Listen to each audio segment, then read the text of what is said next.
What's going on? Vincent Rapoport, Big Blue on Bias.com. Let's get right into it. Daniel Jones, injury update here, right? Injured his hamstring in Sunday's game versus the Bengals, was taken out. The Giants eventually won that game 19-17. So what's the deal with Daniel Jones? Well, after the game, Joe Judge said he was optimistic that Jones would play this week versus the Seattle Seahawks. Then a report came out from a specific beat reporter who works for ESPN, and that beat reporter said that it looks pretty bad, Jones's injury, and that he's going to miss some time, okay? Exact words, pretty bad some time. So that's what he said. And then there was another report that came out this morning from Ian Rapoport of NFL Network, and he said that there's a chance Jones could play this week versus the Seahawks, a chance, and that his injury is not major. So how do you get a report from one beat reporter saying pretty bad injury, he's going to miss some time, and then another report saying, well, no major injury, and he could potentially play this week? So I'll go back to that first report by Jordan Raanan of ESPN that a lot of people are really getting after Jordan for. And for obvious reasons. Obviously, they want to see their favorite quarterback, Daniel Jones, play and the Giants win and all that. I understand that. But it is kind of interesting that someone would go that extreme and say, put out a report like that where most people are going to see it and they're going to say, pretty bad injury, miss some time. Well, at least for me, I think a lot of other people are probably thinking, wow, then Daniel Jones is at least out a few weeks, maybe longer than that. And then you hear something completely different this morning where it's like he could play this week versus the Seahawks. Now, most people are saying that probably he won't play this week, but there's still a chance, right? There's a chance, but it would probably be in the best interest of the Giants to sit him at least 1 week and then come back the week after against the Arizona Cardinals. But it caused a big debate on Twitter, a lot of noise, a lot of chatter, because it's like, are you speaking the truth? Where are you getting your source here? Where are you getting your information? It just seems so odd that these two reports are just so different. Okay, a lot of people originally saw Jordan's report and they're like, wow, that's not good. Is he going to miss like the rest of the year? Pretty bad injury? I mean, that doesn't sound promising. And then you hear something where he actually has a chance to play this week.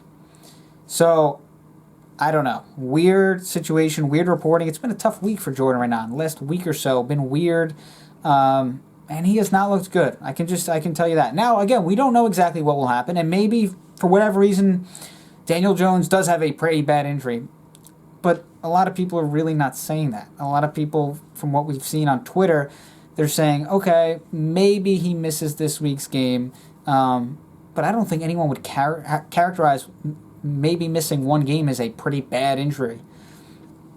I don't know. Maybe that's just me. I don't know. But when I see the words pretty bad in terms of an injury, you're expecting, like, without question, they're going to miss a few weeks. Like, without question, they're going to miss a few weeks and maybe longer than that, maybe 3-4 weeks, like a month of football that they're going to miss.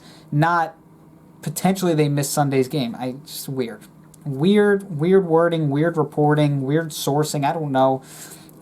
Jordan got a lot of heat, and deservingly so, because it's not adding up with what a lot of other people are saying on Twitter. So let's move on. So that's the Daniel Jones update. Could play versus the Seahawks. We'll see. I would say probably he won't, but there's still a chance that he could, right? From what we are hearing, that's what I can gather. And it's a tough opponent, and I really think, right, the Giants have two legitimately winnable games, Cleveland and Dallas, in the remaining schedule. And then they play Baltimore, Arizona, and Seattle. And I think they have to win at least one of those games. Finish the season 7-9, and I think that gives them a real shot at winning the NFC East. So that's that. Let's move on to the next topic, okay?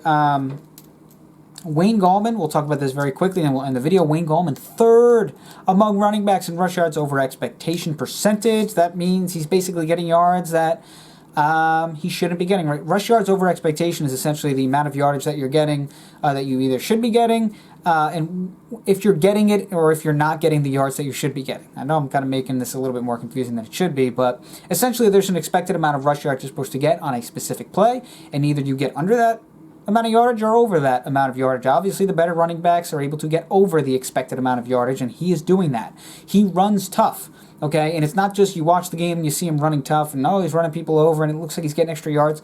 The numbers tell you the same thing.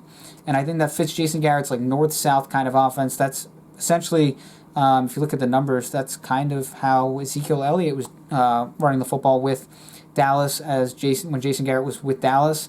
If you look at the efficiency percentage on NFL Next Gen Stats, very north-south kind of runner, and that's kind of what Wayne Gallman is. And it's interesting because someone asked me, Wayne Gallman's good, does that mean that they should move on from Saquon or whatever it is? Saquon Barkley is a playmaker, like a scary playmaker, catch the football, hand the football off to him, and he can do crazy things. Wayne Gallman doesn't have that kind of playmaking ability, but like I said, he runs tough. He's a good running back. He's a good backup running back to have when your star running back gets hurt, your starter gets hurt, and maybe even he's worthy of being a starter for an NFL team somewhere else. He doesn't have the explosive playmaking ability of a Saquon Barkley, where the ball's in his hands and he's going to make guys miss and he's going to catch 90-plus passes in a season and lead the league in yards from scrimmage. He's probably not that kind of guy. I think his ability to catch the football can definitely improve. It's not bad, but it could improve. Barkley, more of an explosive playmaker. Wayne Gallman, more of an old-school running back, going to run you over, going to run tough. And right now the Giants' offensive line's blocking well. And Wayne Gallman, he has turned into their bell cow.